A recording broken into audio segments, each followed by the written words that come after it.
हम लोग बात करते हैं सबसे पहले जो ओबेसिटी है, मोटापा है, तो योग में इसके लिए पावर योगा है। और धीरे धीरे श्वास छोड़ते हुए इस तरह से नीचे की तरफ जाएंगे, ये फिर ऊपर आए। इस तरह से टो को टच करना है, दाहिने से बाएं को, बाएं से दाहिने को। जो पेट कम करना चाहते हैं इस तरह से दोनों हाथ को आगे लेकर जाएंगे, फिर श्वास छोड़ते हुए आगे की तरफ झुकेंगे, अंदर की तरफ दबाते हुए श्वास छोड़कर। आप चाहें तो श्वास छोड़ करके कुंभक कर लेंगे, जो हम ब्रीथ को होल्ड करते हैं, सामने रुकेंगे। अब यहाँ से श्वास लेते हुए इस तरह से नीचे की तरफ हथेली से सपोर्ट लेकर ये भुजंगासन को राइट को आगे लेकर आएंगे, असुसंचलन। फिर लेफ्ट को आगे लेकर आएंगे, पादहस्तासन। यहाँ आप चाहें तो पूरा फॉरहेड को नीचे लगा सकते हैं। फिर दोनों हाथ ऊपर करते हुए हस्तोत्तान, फिर नमस्कार मुद्रा। नमस्कार, दर्श न्यूज देख रहे हैं आप और मैं हूं आपके साथ स्नेहा मनूज। आज के बदलते जीवन शैली में योग का जो महत्व है वो स्वस्थ जीवन के लिए काफी लाभदायक होता है। और ऐसे में आज 21 जून को पूरे देश भर में अंतर्राष्ट्रीय योग दिवस मनाया जा रहा है और ऐसे में अलग अलग जगह पे तमाम कार्यक्रम भी किए जा रहे हैं। योग की महत्वता क्या है, योग को लेकर के जागरूकता कैसी लाई जाए, इस पर जो है वो विशेष चर्चा भी की जा रही है। और ऐसे में 2025 के अंतर्राष्ट्रीय योग दिवस की जो थीम है वो वन अर्थ वन हेल्थ रखा गया है। तो अपने जीवन शैली में योग को किस तरीके से अपनाएं और योग की विशेषता क्या है, इन सभी मुद्दों को लेकर के आज हम विशेष चर्चा करेंगे। और इस चर्चा में हमारा साथ देने के लिए हमारे साथ विशेष मेहमान भी हैं। हम स्वागत करते हैं योगाचार्य पुष्कर कौंडलिया का। सर, आपका दर्श न्यूज में स्वागत है। बहुत बहुत धन्यवाद। जितने भी दर्श न्यूज़ के जो दर्शक हैं उन सबको मेरी तरफ से अंतर्राष्ट्रीय योग दिवस की हार्दिक शुभकामनाएं। हम आशा करते हैं सभी लोग सुबह को अच्छे से अपना समय निकाल करके योग अभ्यास किए होंगे, और जो लोग नहीं किए होंगे उनके लिए हमारी तरफ से ये प्रस्तुति है। और जैसा कि आपका सवाल है कि योग का विशेषता क्या है, तो पहले हम ये बता दें कि जो ये हम लोग 11वीं अंतर्राष्ट्रीय योग दिवस मना रहे हैं, तो हम लोगों को मनाते हुए 1 दशक हो गया है, जो कि अपने आप में एक बहुत बड़ी बात है। ठीक आज से 10 साल पहले 2015 में 21 जून को हमारे देश के माननीय प्रधानमंत्री की तरफ से इसकी यूएनओ में प्रस्ताव रखा गया था, जो कि उसके बाद वहाँ से प्रस्ताव पारित हुआ और पूरा दुनिया एक योग के माध्यम से जुड़ा। और ये हमारे संस्कृति के लिए, हमारे सभ्यता के लिए बहुत बड़ी गौरव की बात है। और जो भी हमारे तरफ से जो हमारा पहले के समय में जो ऋषि महर्षि ने जो अपना मेहनत किया योग के ऊपर, वो अभी ये जो आधुनिक दुनिया है इसमें हम पूरे विश्व को भारत की तरफ से एक अच्छा उपहार है। अब हम बात करते हैं इसके थीम पे, जो 11वीं योग दिवस की जो थीम है, एक धरती एक स्वास्थ्य। तो एक धरती का मतलब है यहाँ पे कि जैसे ये जो पृथ्वी है, ये पृथ्वी जो है 5 तत्व से बना है, अग्नि, जल, वायु, आकाश। तो इसी तरह से जिस पंच महाभूत जिसे हम कहते हैं, ये पंच महाभूत से हमारे शरीर का भी निर्माण हुआ है। और इसमें भी जैसे एक श्लोक है, क्षितिजल पावक गगन समीरा पंच रचिते है अधम शरीरा। तो जो हमारे पृथ्वी पे, जो हमारे धरती पे घटित होती है, उसका सीधा असर हमारे बॉडी पे पड़ता है। और ये थीम देने का मतलब यह है कि हम अपने धरती को किस प्रकार से सुरक्षित रख सकें। जैसा कि आज हम लोग आधुनिक दुनिया में रह रहे हैं, बहुत सब पॉल्यूशन हो रहा है, वाटर पॉल्यूशन हो रहा है, एयर पॉल्यूशन हो रहा है। तो हम अपने आने वाले जनरेशन को अच्छा हेल्दी जो इन्वायरमेंट है वो कैसे दें, तो इसके लिए ये थीम रखा गया है। अब इतना ज़्यादा ग्लोबल वार्मिंग है, क्लाइमेट चेंज है, जो हम लोग ग्रीन हाउस जो गैस है, इसका जो उत्सर्जन है वो ज़्यादा हो रहा है इतनी सारे फैक्ट्रीज़ की वजह से। और भी बहुत सा चीज़ें हैं, जो फॉसिल फ्यूल जो हम लोग ईंधन यूज़ करते हैं, इससे भी पॉल्यूशन बढ़ रहा है। तो ये जो थीम है एक धरती एक स्वास्थ्य, तो कहीं ना कहीं ये दोनों एक दूसरे से जुड़ा हुआ है। जैसा हम अपने धरती को जितना सुरक्षित रखेंगे, हम अपने आप को भी उतना सुरक्षित रखेंगे। जैसे धरती में प्रदूषण बढ़ेगा, हमारे पास फ्रेश एयर नहीं आएगा, हमारे पास जो हम श्वास लेंगे उसमें गंदगी जाएगी, हम जो पानी पिएंगे उसमें भी कीटाणु होंगे। अगर हम धरती पर और भी जो अलग अलग जीव जंतु हैं, अगर हम उन्हें सुरक्षित उन्हें अच्छे से नहीं रखेंगे तो उनके द्वारा भी बहुत सारे विषाणु कीटाणु हमारे शरीर के लिए नुकसानदायक होंगे। तो इस तरह से ये थीम का महत्व हुआ। अब जो योग की विशेषता है, योग की विशेषता ये है कि आज के समय में हमारे लिए तो योग बेहद ज़रूरी हो गया है, क्योंकि हमारा जो जीवन है वो एकदम व्यस्त हो गया है और हम लोग एक ही रूटीन में बंध चुके हैं।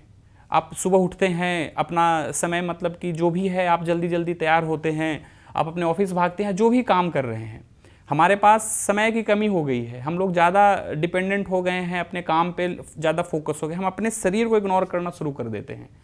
तो योग जो है वो हमें शारीरिक, मानसिक, आध्यात्मिक, भावनात्मक कई तरह से स्वस्थ रखता है। जो हमारा पूरा होलिस्टिक हेल्थ है, हर तरह से हमें ये स्वस्थ रखता है। अब उसमें जो योग है वो योग में कई तरह की चीज़ें हैं, जैसे आसन है, प्राणायाम है, मुद्रा है, षटकर्म क्रिया है, जो हम अपने शरीर को शुद्धिकरण करते हैं। तो इसमें हम आसन सबसे पहले करते हैं, प्राणायाम करते हैं। ये तो हम कर ले रहे हैं अपने फिजिकल बॉडी के लिए, जो हमारा शारीरिक जो स्वास्थ्य है, स्थूल शरीर है। अब हमारे पास सूक्ष्म शरीर है, कारण शरीर है, दो और शरीर है जो हमें दिखता नहीं है, उसके लिए इसमें ध्यान है। हम एंजाइटी, स्ट्रेस, डिप्रेशन, इन तमाम जैसी चीज़ों से आज की जो युवाएं हैं, जो पीढ़ी है वो गुजर रही है। तो उन सब को बचाने के लिए, उन सब से बचने के लिए हम ध्यान का सहारा लेते हैं। तो योग में बहुत सारा चीज़ है जो कि हम आगे बात भी करेंगे और कुछ बीमारियों पे चर्चा भी करेंगे। तो इसमें मतलब कि एक एक करके हम लोग जो रोग है उसके अनुसार से फिर हम लोग बात कर लेंगे। बिल्कुल पुष्कर जी, आपने बहुत बेहतर तरीके से समझाया कि किस तरीके से योग हमारे जीवन शैली के लिए कितना ज़्यादा महत्वपूर्ण और कितना अहम है, और इस साल की जो थीम है वो एक धरती और एक स्वास्थ्य के लिहाज से कितना ज़्यादा महत्वपूर्ण है, और बदलते जीवन शैली में किस प्रकार से योग हमें किस प्रकार से स्वस्थ रखने में अहम भूमिका निभाते हुए नजर आता है। लेकिन सवाल ये है कि आज की जीवन शैली में अगर यंगस्टर को देखें, युवा को देखें, तो योग को उतनी तरजीह नहीं देते हैं ये लोग, और बाकी कामों को, डिजिटल जो दुनिया का जमाना है, तरह तरह की चीज़ें हैं, आजकल लोग जिम जाना ज़्यादा पसंद करते, योग को उतनी महत्वता आज के हमारे यंगस्टर नहीं देते। तो इसको लेकर के आप क्या कहना चाहेंगे, उनको क्या बताना चाहेंगे? ये बहुत अच्छा सवाल आपने किया कि लोग ज़्यादातर, जैसे हम करीब करीब 10 साल से हम योग की जो दुनिया है इसमें हम लोगों को अलग अलग तरीके से समझे हैं। जहाँ तक हम जाने, जो मेरा अनुभव है, तो उसमें स्टार्टिंग में जो मेजॉरिटी है, तो मेजॉरिटी यही है कि योग जो है वो स्लो एक्सरसाइज है। इसको लोग समझते हैं कि ये बोरिंग है, हाथ पैर बस हिला रहे हैं, मूवमेंट कर रहे हैं। तो ऐसा है नहीं। जो लोग जब तक योग को करेंगे नहीं, अच्छे से समझेंगे नहीं, उनको पता नहीं चलेगा। योग हमारा बहुत ही मतलब कि साइंटिफिक एक एक्सरसाइज, एक व्यायाम है। इसमें जो आसन है, इसमें जो प्राणायाम है, आप उन्हें जब मैट पे आकर के करेंगे तब पता चलेगा कि ये कितना जल्दी हमारे शरीर का जो कैलोरी है वो बर्न करता है। तो अब यंगस्टर्स की बात है, तो यंगस्टर्स को क्या चाहिए कि वो लोग, उनके अंदर में ना धीरे धीरे धैर्य की जो है वो कमी हो रही है। पेशेंस आजकल लोग जल्दी लूज करते हैं, उनमें धैर्य नहीं। वो लोग सोचते हैं जल्दी ट्रेडमिल पे भागे, हम बाइसेप्स करें, ट्राइसेप्स करें, पुलअप करें, आधे घंटे 40 मिनट में वो चीज़ कर लें। और योग जो है वो एक जीवन जीने की कला है। जिम हमें सिर्फ एक्सरसाइज दे रहा है, वो हम कैलोरी बर्न कर ले रहे हैं, हम फिजिकल बॉडी को हेल्दी कर ले रहे हैं, हम मसल्स थोड़ा सा अपना बढ़ा ले रहे हैं, हम अपना जो आजकल ट्रेंड करता है 6 पैक्स एब्स, ये सब चीज़ बना करके हम कर लेते हैं। लेकिन हमें अपने आप को पूरे जीवन, एक संतुलित जीवन कैसे जीना है, क्योंकि हम अगर सभी लोग अपने गृहस्थ परिवार में बिजी हैं, सभी लोग गृहस्थ आश्रम में हैं, जो भी मतलब कि अपने घर में रह रहे हैं, जिनका घर में हर किसी के साथ जो रिश्ता है, उस रिश्ते में तनाव आता है। आप जब स्टूडेंट हैं, छात्र हैं, तो पढ़ने का तनाव है। आप जब आगे जाएंगे कैरियर को लेकर के, जब आप जॉब करने जाएंगे तो उसका तनाव रहेगा। आप उसके आगे भी जब आप मैरिड हो जाएंगे, आपके बच्चे आ जाएंगे, तो आप उनका फिर अलग तनाव होगा। तो ये तनाव से छुटकारा पाने के लिए योग में ही सभी प्रकार की जो चीज़ें हैं वो प्रभावकारी हैं। अब यंगस्टर्स ये चीज़ नहीं समझते हैं, क्योंकि उनके पास अभी अनुभव नहीं है, उम्र की कमी है। वो 18, 20, 25, 30 का ही लाइफ देखे हैं। जब आप अच्छे से पढ़ेंगे योग को, योग की जो टेक्स्ट बुक हैं, अब एक और हमें अजीब लगती है कि हमारे बिहार का एक बिहार स्कूल ऑफ योग जो कि मुंगेर में है, वो बहुत से लोगों को पता नहीं है। ये पूरे दुनिया को, आधुनिक दुनिया को एक बहुत ही अच्छा संस्थान है, तो लोगों को वहाँ जाना चाहिए। वहाँ के जो स्वामी जी हैं, स्वामी निरंजनानंद सरस्वती, उनका यूट्यूब पे वीडियो है, आप उन्हें पढ़िए, उन्हें समझिए, तब जाकर के पता चलेगा आपको कि जो योग है वो जिम से कैसे अंतर है। इसमें एक दो और चीज़ें हैं, जैसे हम जिम करते हैं तो उसमें श्वास का कोई लय नहीं होता है। हम अपना फास्ट, जैसे आजकल जिम में देखते हैं बहुत से लोगों को सडन कार्डियक अरेस्ट हो जाता है। अब पता नहीं है कि जैसे हम आए हैं जिम में, हमारा हार्ट बीट कितना है, हम इस चीज़ पर ध्यान नहीं देते हैं। हम अपना एक्सरसाइज उसी इंटेंसिटी के साथ कर रहे हैं। योग में जब आप आते हैं, जब आप योग करेंगे, तो जैसे ही आप रूम में या हॉल में कहीं भी आप एंटर करते हैं, तो आपको सबसे पहले अपने ब्रीथ को रिलैक्स करना पड़ता है। इसमें एक जो हमारा एक टेक्निक है, माइंड काम टेक्निक। इसमें क्या होता है कि जब हम कहीं से आए हैं तो हम अपने दिमाग को, माइंड को स्थिर करते हैं, फिर उसके बाद अपने ब्रीथ को स्थिर करते हैं। जब हमारा heart rate, pulse rate, blood pressure सब सामान्य हो जाता है, तब फिर हम इसकी शुरुआत करते हैं। और इसमें हम जब हम कोई एक आसन करते हैं तो पार्टिकुलर हम एक मसल्स पे या एक पोजीशन पे हम फोकस होते हैं, तो हमारा कंसंट्रेशन भी साथ साथ इम्प्रूव होता है। और जिम में क्या होता है, हम इधर उधर देख रहे हैं, म्यूजिक सुन रहे हैं, हमारा ध्यान कहीं और है, मन कहीं और है। अच्छी बात वो भी है, हम जिम मतलब ख़राब चीज़ नहीं है, लेकिन लोग ज़्यादातर उंगली योग पे उठाते हैं कि बहुत स्लो एक्सरसाइज है, तो ऐसा बिल्कुल नहीं है। ये मैं क्लियर कर देना चाहता हूँ। जी पुष्कर जी, आपने बिल्कुल ठीक बात कही कि योग जो है वो एक कला है, और इस कला को आज हम सीखना भी चाहेंगे, क्योंकि जिस तरीके से आज के बदलते जीवन शैली में योग की जो महत्वता है वो खूब देखने को मिल रही है। तो ऐसे में अभी के जीवन शैली की अगर बात कर ले तो लोग डिप्रेशन की भी काफ़ी ज़्यादा शिकार हो जाते हैं, और ऐसे में कुछ लोगों का ये मानना है, या मिथ के तौर पे भी देखा जाता है कि योग सिर्फ शारीरिक जीवन शैली को दुरुस्त करता है, लेकिन अगर मानसिक जीवन शैली की ओर दर्शाने की कोशिश करें तो उसमें योग का कितना योगदान है? जैसे हम जब दिन की शुरुआत करें तो उसमें 2-3 चीज़ें आपको समझनी है कि जब हम दिन की शुरुआत कर रहे हैं, तो जब हम सुबह उठें तो एक हम पॉजिटिव वाइब्स के साथ उठें, एक सकारात्मक ऊर्जा, सकारात्मक विचार के साथ उठें कि भगवान की बहुत बड़ी कृपा है कि आज हम सुबह हम देख रहे हैं, हम आज सुबह एक नया जीवन मिला है। पहला हम ये भगवान को ऐसा समर्पण उनके प्रति करेंगे कि आपका बहुत बहुत आभार। हम उस दिन से फिर योग में मंत्र है, योग में मंत्र है, आप कोई भी एक मंत्र ले सकते हैं, गायत्री मंत्र ले लिए, महामृत्युंजय मंत्र ले लिए, या आप अगर आपको इनको भी नहीं करना है तो आप सिंपल ओम का उच्चारण कर सकते हैं। जब आप ये करेंगे तो उसी प्रकार का जो एनर्जी है, वो वाइब से आपके शरीर के अंदर, आपके अराउंड वो चीज़ रहेंगी, जिससे आपके अंदर एक सकारात्मक जो विचार हैं वो आपके मस्तिष्क के अंदर, आपके शरीर, आपके हाव भाव, आपके पूरे व्यक्तित्व में वो समा जाएगा, और आप उसी ऊर्जा के साथ पूरे दिन आप काम करेंगे।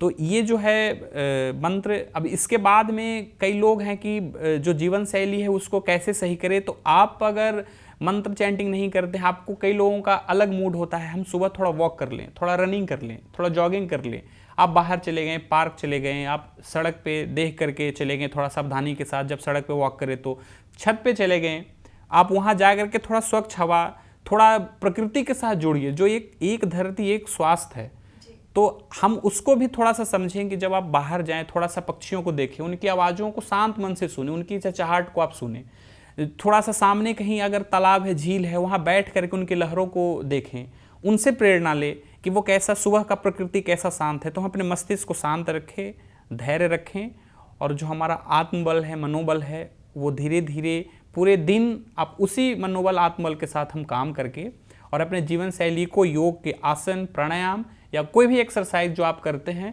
वो करके अपने जीवन शैली को, और उसमें जो मेन बात है एक संतुलित आहार, जो एक बैलेंस डाइट होता है जिसे मिताहार कहते हैं। डाइट का बहुत बड़ा रोल है हम अपने आप को हेल्दी रखने के लिए, फिजिकली, मेंटली, हर तरह से। जैसा अन्न खाते हैं वैसा ही हमारा मन होता है, ऐसा कहावत भी हम लोग जानते हैं।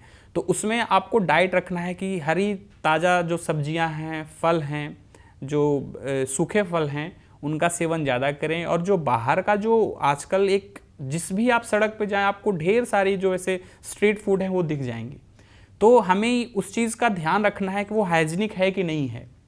संतुलित आहार की जब हम बात करते हैं तो पहले तो हाइजीनिक देखना है, दूसरा उसका मात्रा देखना है कि हम उसे, हो सकता है मनुष्य है, इंद्रियों का मांग हो जाता है कि भाई अच्छा टेस्ट हमारे जिह्वा को पसंद है तो हम उस चीज़ को खा लें।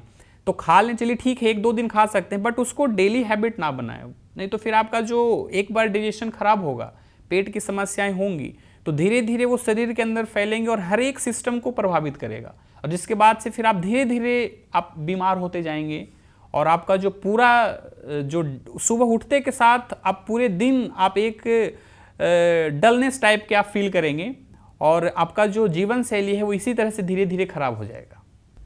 बिल्कुल, तो योग हमारे जीवन के लिए एक महत्वपूर्ण हिस्सा है और हमारे न केवल शारीरिक स्वास्थ्य को बल्कि मानसिक स्वास्थ्य को भी बेहतर करने में अहम योगदान रखता है। तो ऐसे में पुष्कर जी, अगर ऐसे लोग जो योग में दिलचस्पी रखना चाह रहे हैं और शुरुआत करना चाह रहे हैं, तो उनके लिए क्या कुछ खास योगासन हो सकता है जो अपनी शुरुआती दौर में वो कर सके? जैसे शुरुआत जब हम करें तो सबसे पहले जो ध्यान देने वाली बात है कि खाली पेट होना चाहिए। 2-3 घंटे का आप अगर मॉर्निंग में कर रहे हैं तो कोई दिक्कत नहीं है, रात का फास्टिंग है 10-12 घंटे का, वो सबसे बेस्ट टाइम होता है। नेचर में ऑक्सीजन लेवल भी ज़्यादा होता है, पूरा माहौल भी शांत होता है, मन भी शांत होता है, तो आप अच्छे एकाग्रता के साथ आप योग अभ्यास कर सकते हैं। जब आप कहीं शाम को कर रहे हैं या आपको जब समय मिल रहा है तब कर रहे हैं, तो 2-3 घंटे का खाने के बीच वो जो गैप है उस चीज़ का ध्यान रखना है, ताकि आप करते वक्त आपको किसी भी तरह का कोई परेशानी ना हो।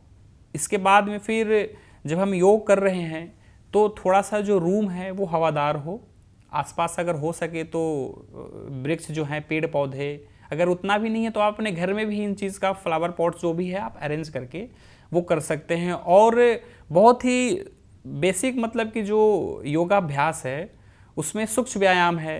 आप अपने दोनों हाथ को सीधा करके इस तरह से मूवमेंट करना है, और एक एक जहाँ जहाँ ज्वाइंट है, जैसे ये उंगली का हो गया, यहाँ हम लोग कलाई का कर लिए, यहाँ हम लोग कोहनी का कर लिए, ये शोल्डर रोटेशन, तो एक एक रोटेशन जो है, एक एक जॉइंट्स का जो मूवमेंट है वहाँ से ले करके पूरे शरीर का कर लेंगे। और इसके बाद में फिर थोड़ा सा 2-3 आसन आगे झुकने वाले कर लेंगे, 2-3 आसन हम खड़े होकर के कर लेंगे, 2-3 आसन पेट के बल लेट कर लेंगे, 2-3 आसन पीठ के बल लेट कर लेंगे, तो पूरे शरीर का हर तरह से मूवमेंट हो गया। और इसके बाद में फिर हम थोड़ा सा शवासन कर लेंगे, अपने आप को शांत कर लेंगे, उसके बाद प्राणायाम करेंगे, कुछ एक मंत्र चैंट कर लेंगे, और उसके बाद में फिर सेशन ख़त्म कर लेंगे।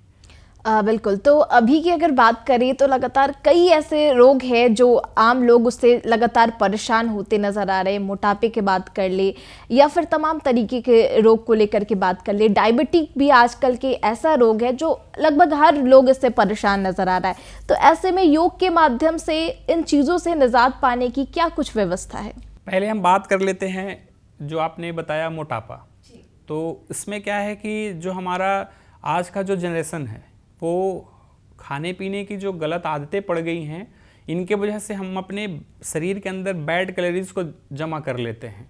जो फैट है हम उसे ज़्यादा लेते हैं, कोलेस्ट्रॉल है उसे हम ज़्यादा ले लेते हैं, ज़्यादा जो ऑयली जो स्पाइसी जो फूड हैं वो हम खाते हैं। तो हमारे अंदर शरीर के अंदर अच्छा हमारा जो वर्कआउट है वो बिल्कुल भी नहीं है, तो धीरे धीरे हमारे शरीर के अंदर फैट बढ़ता है, हम वेट गेन कर लेते हैं, हम अपने आप को ओबेसिटी के अंदर ले आते हैं। और इसके बाद में फिर हम जो भी काम करेंगे, एक तो हमारे अंदर एनर्जी जो है वो कम जाती है जब मोटापा बढ़ता है। आपका जो हृदय है वो भी, उसको भी एक्स्ट्रा वर्क करना पड़ता है, आपके एक एक अंग पे उसका भार पड़ेगा। अच्छा, सबसे बड़ी बात है कि जब आपके वजन बढ़ गया शरीर में तो हमारे दोनों घुटने के लिए वो बहुत ख़राब है, क्योंकि आप अगर चल रहे हैं, कहीं उठ रहे हैं, बैठ रहे हैं, आपका जो शरीर का जो अपर बॉडी का जो भार है वो सीधा हमारे पैरों के ऊपर, अपने घुटने के ऊपर उसका प्रभाव पड़ रहा है। तो मोटापे में आपको क्या करना है कि एक तो डाइटिंग जो है वो कर लीजिए, अगर आप डाइटिंग अगर आप कर रहे हैं तो वो अच्छी बात है। इसके बाद फिर हम थोड़ा सा जो कार्डियो हमारा जो एक्सरसाइज है जिसमें हम सूर्य नमस्कार ले सकते हैं, और सूर्य नमस्कार अगर आपको पता है, नहीं पता है तो हम लोग अभी आगे बताएंगे सूर्य नमस्कार कैसे किया जाता है। और कुछ हमारे पुशअप्स हो गए, कुछ हमारे मतलब कि मोटापे के लिए जो आसन हैं उसका मतलब कि हम लोग आगे डेमोन्स्ट्रेट करेंगे, वो बताएंगे। और मोटापे में 2-3 चीज़ें और ध्यान रखना है कि जब हम मतलब सुबह उठते हैं तो थोड़ा सा जो हमारे घर में जो भी मतलब कि पानी हो गर्म उसको कर लें, थोड़ा सा नींबू उसमें डाल करके या नमक डाल करके थोड़ा उसका सेवन कर लें जब हम सुबह फ्रेश होने जाते हैं उससे पहले। और उसको करने के बाद जब आप इस चीज़ को कर लेंगे थोड़ा अच्छा, जब आपको अच्छा आपका जो मल निष्कासन क्रिया है वो अच्छे तरह से होगा, तो एक वहाँ प्रभाव पड़ता है वजन कम होने में, और दूसरा क्या है कि आप पूरे दिन आपको अच्छा लगेगा, और जो मोटापा है वो उसमें मतलब कि वो आपका मदद करेगा। तो आगे फिर हम लोग इसके लिए कुछ आसन सीरीज बनाए हैं वो करेंगे। कि आप मोटापा से निजात पाने के लिए, इसके साथ साथ जो मधुमेह की बीमारी है उससे निजात पाने के लिए कौन कौन से ऐसे योग आसन हैं जो लाभदायक साबित हो सकते हैं, उनका थोड़ा डेमोन्स्ट्रेशन करके आप हमारे दर्शकों को जरूर दिखाएं। अब हम लोग बात करते हैं सबसे पहले जो ओबेसिटी है, मोटापा है, तो योग में इसके लिए पावर योगा है। पावर योगा में क्या है, वो हम लोग अपने मतलब कि जो आसन का जो सीरीज है पावर योगा का, उसमें अष्टांग विन्यासा आता है। तो वो सीरीज में एक एक आसन है जिसे हम यहाँ तो पूरा नहीं बता पाएंगे, लेकिन आपको हम कुछ कुछ वैसे जो उसमें ज़्यादा लाभ देंगे वो चीज़ें हम करके बता सकते हैं। तो सबसे पहले आपको दोनों पैर को सीधा करके फिर दोनों पैरों के बीच में गैप कर लेना है, और ये जब हम लोग गैप कर लेंगे तो जितना हो सकता है, जो आपकी क्षमता है उसके अकॉर्डिंग पैर को पूरा फैलाना है जितना हो सकता है, और ये दोनों हाथ को ऊपर की तरफ लेकर जाएंगे। खींचिए पूरा बॉडी को ऊपर की तरफ, और धीरे धीरे श्वास छोड़ते हुए इस तरह से नीचे की तरफ जाएंगे ये, फिर ऊपर आए, फिर नीचे, फिर ऊपर। इससे हमारा पूरा पैरों में भी खिंचाव होगा, जो हमारा एब्डोमेन है वहाँ का जो फैट है उस पर भी इसका इफ़ेक्ट आएगा। तो ये 10 बार करेंगे। फिर 10 बार करने के बाद में हम इसके बाद क्रॉस स्ट्रेचिंग करेंगे। तो इसमें करना क्या है, स्पाइन को सीधा रखना है, और स्पाइन सीधा रख करके इस तरह से टो को टच करना है, दाहिने से बाएं को, बाएं से दाहिने को, स्पाइन को सीधा रखना है। जब आप ये ट्विस्टिंग करेंगे, जो हमारा एब्डोमेन है, जो हमारा यहाँ मसल से साइड के, जो हमारे कमर और पेट के आसपास के यहाँ की जो फैट है उस पर इसका प्रभाव पड़ेगा। ये इस तरह से इसे कम 50 बार करेंगे ये, और जब ये कर लेंगे तो इसी तरह से दोनों हाथ को ऊपर रखते हुए फिर बॉडी को धीरे धीरे दाहिने तरफ लेकर जाएंगे। हाथ को सीधा रखना है, पूरा खींचा, पूरा स्ट्रेच करना है साइड में। फिर इसके बाद ऊपर,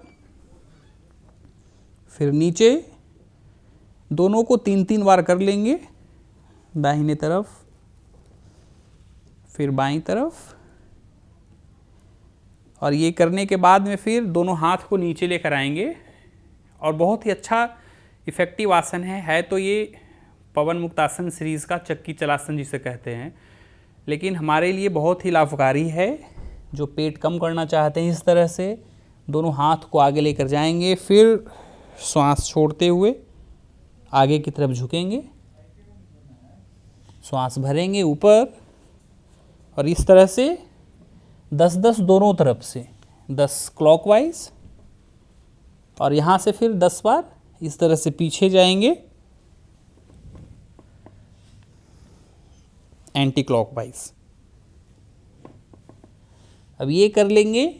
इतना करने के बाद में फिर दोनों पैर को पीछे करके वज्रासन में बैठेंगे, और यहाँ हम लोग दोनों हथेली को नीचे मैट पे रख लेंगे, और दोनों घुटना को लिफ्ट करके हम लोग प्लैंक, दंडासन, ये, और इसे रोकना है। बहुत ही अच्छा आसन है ये दंडासन, बहुत कैलोरी बर्न होता है इसमें, और अपनी क्षमता के अनुसार इसको करना है। कम से कम 30 सेकेंड करेंगे, और इसका 3 सेट करेंगे। और इसमें दोनों पैर को टाइट रखना है, शरीर का पूरा भार हथेली और टो पे होगा। इसमें हिप्स को थोड़ा सा नीचे की तरफ टिल्ट करके रखेंगे और सामने देखना है।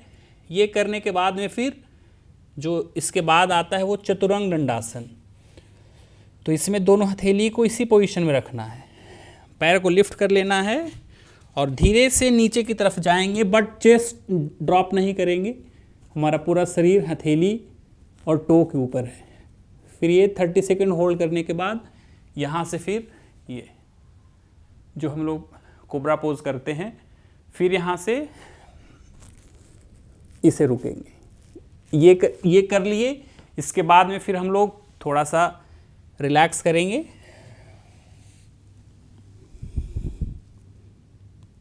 और फिर इसे एक हम लोग एक्सरसाइज करेंगे जिसका नाम है राम मूर्ति दंड। इसमें जो दोनों हमारा पैर है, जिसे पर्वतासन की पोजीशन होती है इसी में, लेकिन इस पोजीशन में जाना है, नीचे से ये और इसी तरह से नीचे से आएंगे। ये श्वास भरते हुए नीचे से इस तरह से,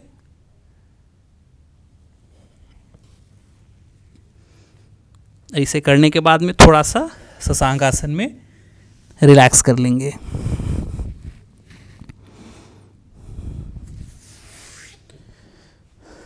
अब ये करने, हाँ, इस अभ्यास को अगर आपका जो डायबिटिक का जो रेफरेंस है, जो लेवल होता है, वो अगर ज़्यादा है तो आप कम से कम 5-7 मिनट इसको करेंगे ब्रेक ले लेकर। और आपको अगर ज़्यादा उतनी समस्या नहीं है, ज़्यादा जो ग्लूकोज है वो बढ़ा हुआ नहीं है, तो आप इसे 5 बार 10 बार कर सकते हैं। अब ये करने के बाद में फिर इसका जो एक वेरिएशन है वो ये है कि एक हथेली नाभि पे रखेंगे, दूसरा उस हथेली पे, और पूरा पेट को, पूरा नाभि को अंदर की तरफ दबाएंगे। जब ये दबाएंगे तो जो हमारा रिबकेज है, वहाँ जो हाथ है वो दिक्कत ना करे, इसलिए पूरा स्पाइन सीधा करना है और पूरा पेट को अंदर की तरफ दबाते हुए श्वास छोड़कर, आप चाहें तो श्वास छोड़ करके कुंभक कर लेंगे, जो हम ब्रीथ को होल्ड करते हैं, सामने रुकेंगे, फिर श्वास भरते हुए ऊपर की तरफ आएंगे। अब जो दूसरा आसन है वो है अर्ध मत्स्येंद्रासन। अब इसके लिए या तो हम सुखासन में बैठे हैं, तो इस पैर को, जो हमारा दाहिना पैर है, दाहिना पैर की जो एड़ी है उसे बाईं तरफ ले जाएंगे और ये हमारा चेस्ट चिन के लाइन में हो, इसके ऊपर दूसरे पैर को रखेंगे। अब इस पोजीशन में आने के बाद में कमर गर्दन को सीधा कर लेना है। उसके बाद फिर इसी पैर को ऊपर की तरफ कर लेना है, कोई कन्फ्यूज़न नहीं रखना है। जो पैर ऊपर है उसके अपोजिट साइड वाले हाथ को इस तरह से बाहर की तरफ लेकर आएंगे और यहाँ हम एंकल जॉइंट पकड़ेंगे। जो हमारा बायां हाथ है वो हिप्स के ठीक पीछे होगा और इस तरह से जो हमारा बाईं जांघ है उससे दबाव पेट पे देंगे, उसका प्रेशर पैनक्रियाज पे जाएगा, ब्लड सर्कुलेशन पैनक्रियाज में ज़्यादा होगा और पूरा प्रेशर के साथ ट्विस्ट करते हुए पीछे की तरफ देखेंगे। आप चाहें तो एंकल पकड़ सकते हैं, टो पकड़ सकते हैं, जितना टाइट आप यहाँ पैर पकड़ेंगे उतना दबाव जाएगा। अब ये 10 सेकेंड रोकने के बाद फिर वापस आना है और इसी को आप इस तरफ से दूसरे तरफ से, दोनों तरफ से करेंगे। इस पोजीशन में आना है, फिर बाएं को बाहर ला करके इस तरह से पूरा ट्विस्ट करते हुए पीछे की तरफ जाएंगे। तो ये 2 आसन डायबिटिक के लिए है और इसके बाद में फिर कुछ 10-15 मिनट का जो हमारा वॉक है वो हेल्प करेगा इसमें। आप थोड़ा रनिंग, जॉगिंग, जंपिंग ये सब कर सकते हैं। चलिए तो अपने इस कार्यक्रम को हम आगे बढ़ाते हैं और जिस तरीके से आज के जीवन शैली में तमाम तरीके से लोगों को रोग से परेशानी देखने को मिलती है, जिसमें हृदय रोग अहम है और ऐसे में तमाम जो लोग हैं वो इससे परेशान नजर आते हैं। इसके साथ साथ जो रीढ़ की हड्डियों से जुड़ी जो बीमारियां हैं, जो दर्द है, वो आज की जीवन शैली में जो यंगस्टर हैं इसको लेकर के काफ़ी ज़्यादा परेशान रहते हैं, प्रभावित रहते हैं। तो ऐसे में पुष्कर जी आपसे जानना चाहेंगे कि इन सभी से निजात पाने के लिए योग के ज़रिए हमारे पास क्या कुछ माध्यम है। हम बात कर लें रीढ़ की हड्डी की जो समस्या और उससे होने वाले जो बीमारी हैं, तो उसमें ज़्यादातर जो बैठने की पोजीशन है, जब हमारे दिन की शुरुआत होती है तो हमें थोड़ा सा सजग रहना पड़ेगा। हमारी चलने की, उठने की, बैठने की जो स्थिति है उस पर ध्यान देना है कि हम ज़्यादा झुक कर के आगे या भारी चीज़ उठा रहे हैं, थोड़ा इस चीज़ का ख्याल रखना है अपने शरीर को। क्योंकि जो स्पाइन है हमारा कहाँ ही जाता है कि बैकबोन, किसी चीज़ में हम इस चीज़ का एग्जाम्पल लेते हैं कि ये इस टीम का बैकबोन है, ये फैमिली का बैकबोन है, तो बैकबोन का इंपॉर्टेंस उसी से पता चलता है कि क्या महत्व रखता है। तो रीढ़ की हड्डी को हमें बहुत सावधानीपूर्वक उससे बचा करके रखना है, क्योंकि पूरा जो हमारा काम है वो हम उसी के ऊपर निर्भर होकर के करते हैं। अब हम बात करते हैं, जैसे हम युवावस्था में होते हैं तो हमारे पास जो भगवान ने जो नेचुरल बॉडी दिया है वो एकदम फिट होता है, क्योंकि हमें धरती पर आए हुए 15 साल 20 साल होता है। तो हमारा जो स्पाइन है उस समय एकदम जो पोजीशन होती है वो एकदम इरेक्ट होती है, एकदम सीधी है। अब जैसे जैसे हमारा उम्र बढ़ता है, हमारी जो हड्डियों की जो डेंसिटी है, बोन डेंसिटी, मसल्स का और हमारे बॉडी का वेट बढ़ता है, तो वो फिर स्पाइन के ऊपर में उसका भी प्रेशर पड़ता है, तो हम थोड़ा सा आगे झुकने लगते हैं, या कई लोग पीछे से हंच हो जाते हैं, कई लोग इस तरह से आगे। तो बहुत सारा जो उनका शारीरिक में गतिविधि है उसमें बहुत सारा बदलाव होता है। तो इसमें आपको करना क्या है कि जब आप काम अगर कर रहे हैं, आप अगर पढ़ाई भी कर रहे हैं, आप किसी भी क्षेत्र में हैं, जब आप बैठें तो थोड़ा सा स्पाइन को सीधा रखिए, और जो हमारे हिप्स हैं, हिप्स के अंदर में जो सेट बोन है उसका उपयोग करेंगे। रीढ़ की हड्डी अगर हम सीधी भी करेंगे तो इस तरह से सीधी करेंगे जो शरीर का पूरा भार है वो हमारे सेट बोन पे हो और फिर रीढ़ की हड्डी पे हो। ऐसा नहीं कि सिर्फ रीढ़ की हड्डी पे ही तनाव दे देना है। उसके बाद में दोनों कंधा है उसको रिलैक्स करके रखना है, और इसके बाद सिर को भी, गर्दन को भी उठाना है। तो ये एक पोजीशन हो गई। दूसरा है जब आप फ़ोन यूज़ करते हैं, आप सिस्टम पे काम करते हैं, आप कंप्यूटर, लैपटॉप पे किसी भी डिस्प्ले को आप अगर देख रहे हैं, तो बहुत से लोग आगे झुक करके इस तरह से उस देखते हैं, तो हमारे जो गर्दन की जो समस्या है, जो सर्वाइकल स्पॉन्डिलाइटिस है, उससे भी लोग ग्रसित हो जाते हैं। तो उससे भी हम बच सकते हैं। और उसके बाद में फिर जब हम सोते हैं तो आजकल कई लोग बहुत मोटे बेड का इस्तेमाल करते हैं, वो भी हमारे लिए बहुत नुकसान दे रहा है आज के समय में। हो सके थोड़ा हार्ड सरफेस पे सोएं। उसके बाद आप अगर चलते हैं, आप अगर कहीं ट्रैवल कर रहे हैं, तो आपका अगर सिटिंग पोजीशन 4 घंटे से ज़्यादा हो रहा है तो बीच में थोड़ा सा उठ जाएं, थोड़ा वॉक कर लें 50 कदम, 100 कदम। उसके बाद थोड़ा वॉल पे ही दोनों हाथ रख करके थोड़ा स्ट्रेच कर लें, थोड़ा सा मूवमेंट कर लें, ताकि ब्लड सर्कुलेशन है वो उस एरिया में अच्छे से हो जाए। क्योंकि नमनेस भी कई बार जैसे बैठे हैं होते हैं हम लोग, तो पैर में नमनेस भी फील करते हैं, तो सुनापन जो जिसे हम कहते हैं। तो इन सब चीज़ों के माध्यम से हम अपने स्पाइन का अच्छे से ख्याल रख सकते हैं। बिल्कुल पुष्कर जी, हम चाहेंगे कि कुछ इससे संबंधित योगासन हमारे दर्शकों को आप ज़रूर बताएं। अब जब हम बात करते हैं बैक पेन की, जो हमारे स्पाइन से रिलेटेड समस्याएं होती हैं, उनके लिए हम कुछ आसन बताने जा रहे हैं। तो सबसे पहले हमें इस तरह से बैठ जाना है वज्रासन में। इसके बाद बैठने के बाद में दोनों हथेली को नीचे रख लेंगे मैट के ऊपर, और थोड़ा सा गैप करते हुए दोनों नीज़ में, पीछे टो में और दोनों पाम्स में बराबर गैप रखते हुए, और श्वास भरते हुए धीरे धीरे सिर को ऊपर की तरफ उठाएंगे, और जो हमारा पीछे स्पाइन है, लोअर बैक, वहाँ आर्च बनाते हुए धीरे धीरे दबाव देंगे, और फिर यहीं से श्वास छोड़ते हुए धीरे धीरे हेड को नीचे की तरफ लेकर जाएंगे, सिर को, चिन को कॉलर बोन से लगाएंगे, और जो हमारा अपर बैक है वहाँ हंच करते हुए ऊपर की तरफ। इस क्रिया को अपने समय के अनुसार कम से कम 10 से 15 बार करेंगे। ये श्वास भरते हुए ऊपर, छोड़ते हुए नीचे, मार्चरी आसन। अब इसे करने के बाद दोनों घुटने को थोड़ा सा पीछे लेकर जाएंगे और हिप्स को पीछे की तरफ लेकर जाएंगे, हील से टच करेंगे, और दोनों हथेली को धीरे धीरे आगे की तरफ बढ़ाएंगे। दोनों घुटने में थोड़ा गैप कर लेंगे, जितना स्ट्रेच कर सकते हैं, स्पाइन की लेंथनिंग कर सकते हैं, और इस तरह से चेस्ट को, चिन को नीचे की तरफ लगाकर शशांक आसन में रहेंगे। अब यहाँ से हथेली के बीच में थोड़ा और गैप बनाएंगे, मैट के बिल्कुल एज पे सारे उंगलियों को फैला कर रखेंगे। अब यहाँ से श्वास लेते हुए इस तरह से नीचे की तरफ हथेली से सपोर्ट लेकर, ये भुजंगासन। जब इस पोजीशन में आएंगे, हाथ को सीधा रखेंगे, सिर को ऊपर की तरफ ले जाएंगे, दोनों पैर हिप्स को टाइट रखेंगे।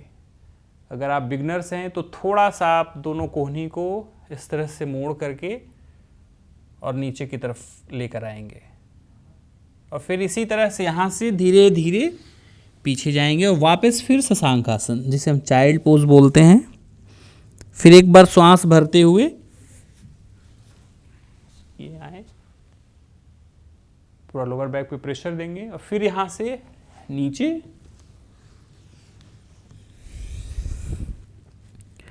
तो ये हमारा चाइल्ड और कोबरा हो गया। अब इसके बाद में पेट केवल लेट जाना है। आराम से 1-2 ब्रीथ ले लेंगे, और दोनों हथेली को थाइस के नीचे रख लेंगे। बिल्कुल अपने आप को आराम की स्थिति में कर लेना है और उसके बाद धीरे से दाहिने पैर को ऊपर उठाएंगे। 10 सेकंड इसे रोकेंगे, फिर धीरे से नीचे।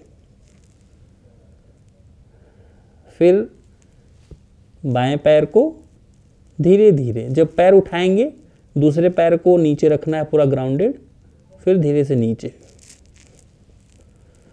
अब इसके बाद दोनों पैर से, तो दोनों पैर को अपनी क्षमता के अनुसार उठाना है। जब हम पैर उठाएंगे धीरे धीरे लोअर बैक पे थोड़ा प्रेशर आएगा।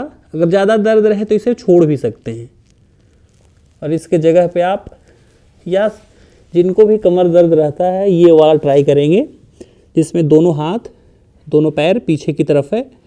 अब दाहिने पैर को और बाएं हाथ को ऊपर उठाना है। ये थोड़ा देर रुकेंगे, फिर धीरे से नीचे। फिर इसके बाद इसी तरह से इसको रिपीट करना है अपोजिट साइड से। ये 5-5 दोनों तरफ से करने के बाद दोनों पैर और दोनों हाथ को एक साथ उठाएंगे। श्वास भर लेंगे छोड़ते हुए ऊपर, फिर धीरे से नीचे। इसे भी 5 बार करेंगे।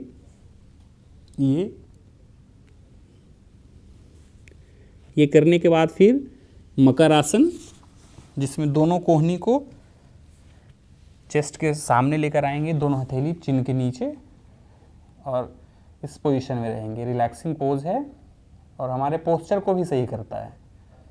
इस पोजीशन में आप रुक सकते हैं और चाहें तो आप धीरे धीरे पैरों को भी इस तरह से मोड़ करके अपने थाइस, क्वाड्रिसेप्स, उससे भी हम लूज कर सकते हैं। जो स्टिफनेस रहती है उसे भी दूर कर सकते हैं, एक एक पैर से बारी बारी से। और फिर इसे करने के बाद दोनों पैर से जब ये कर लेंगे, इसे करने के बाद में फिर दोनों हथेली नीचे रख लेंगे और धीरे से बॉडी को ऊपर की तरफ उठाएंगे।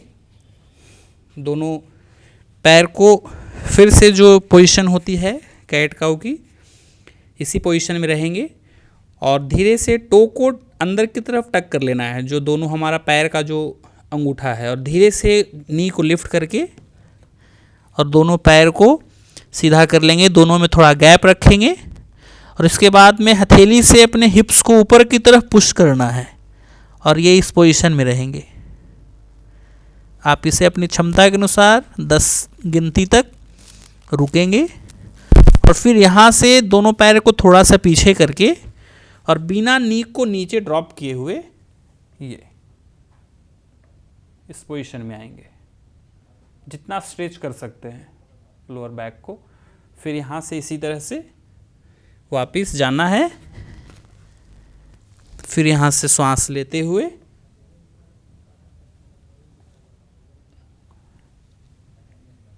फिर 10 बार इसे भी कर सकते हैं, या आप जितना आपको समय है उसके बाद नी को ड्रॉप करके आप वज्रासन में बैठ जाएंगे। और हम लोग डायबिटिक के लिए कुछ आसन कर लेंगे, जिसमें सबसे पहला जो आसन है, नाम सब लोग सुने होंगे, मंडूकासन।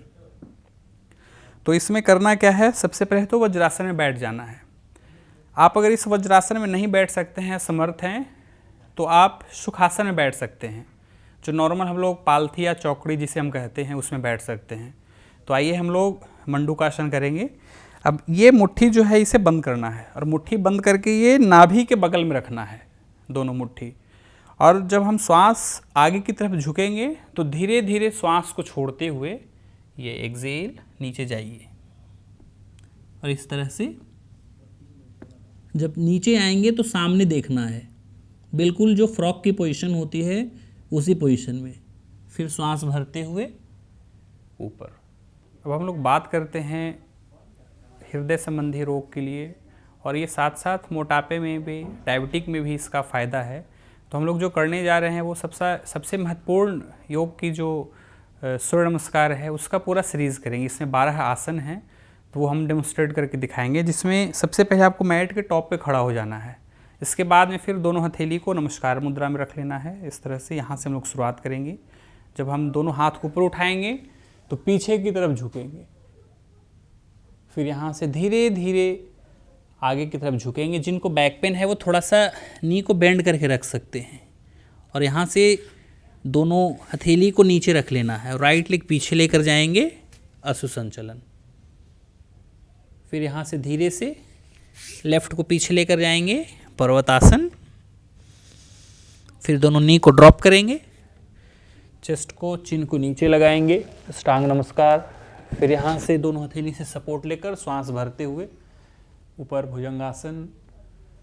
फिर एक्सेल करते हुए श्वास छोड़ते हुए पर्वतासन। फिर उसी पैर को, राइट को आगे लेकर आएंगे, अश्व संचलन। फिर लेफ्ट को आगे लेकर आएंगे, पादहस्तासन। यहाँ आप चाहें तो पूरा फॉरहेड को नीचे लगा सकते हैं। फिर दोनों हाथ ऊपर करते हुए हस्तोत्तान, फिर नमस्कार मुद्रा। अब इसी को रिपीट करेंगे एक बार बाएं पैर से। स्टेप्स वही होंगे, बस पैर जो है वो इसमें बदल जाएगा। एक में नमस्कार मुद्रा, 2 पीछे की तरफ, 3 पादहस्तासन, 4 बायां पैर पीछे, 5 पर्वतासन, 6 अष्टांग नमस्कार, 7 भुजंगासन, 8 पर्वतासन, 9 बायां आगे, 10 दाहिना। फिर धीरे से पीछे की तरफ, 11 12 नमस्कार मुद्रा। तो ये 10 बार या आप अपनी क्षमता के अनुसार इसे आप कर सकते हैं जितना समय है। इसके बाद में जो आसन है वो स्क्वैट्स है, जो हम लोग उत्कट आसन बोलते हैं। इसमें पैरों के बीच में गैप कर लेना है, जिससे शरीर के अंदर जो ब्लड सर्कुलेशन है वो ज़्यादा हार्ट की तरफ हो। ग्रेविटी के कारण जो हमारा ब्लड है वो नीचे की तरफ जाता है, तो हमें हार्ट को ज़्यादा काम करना पड़ता है उसे ऊपर खींचने और हर अंग तक उसे पहुंचाने में। तो ये पैरों की पोजीशन ये कर लेंगे, दोनों हाथ सामने लेकर जाएंगे। हल्का सा नी को बेंड करना है, ज़्यादा नहीं, टो क्रॉस नहीं कर, और हिप्स को पूरा पीछे की तरफ लेकर जाएंगे। स्पाइन सीधा रहेगा और इसे 10 सेकेंड तक होल्ड करना है। फिर धीरे से आएंगे, एक बार और देख लेंगे। दोनों हाथ सीधा रहेगा, नी को बेंड करेंगे और थोड़ा सा हिप्स नीचे की तरफ ले जाकर सामने 10 सेकेंड होल्ड करेंगे। फिर ऊपर आएंगे। फिर यहीं से दोनों हथेली को हेड के पीछे रख लेना है। थोड़ा पैरों के बीच में आप गैप और कर सकते हैं और इस तरह से राइट लेग को ऊपर उठाना है और क्रॉस करते हुए लेफ्ट से टच करना है।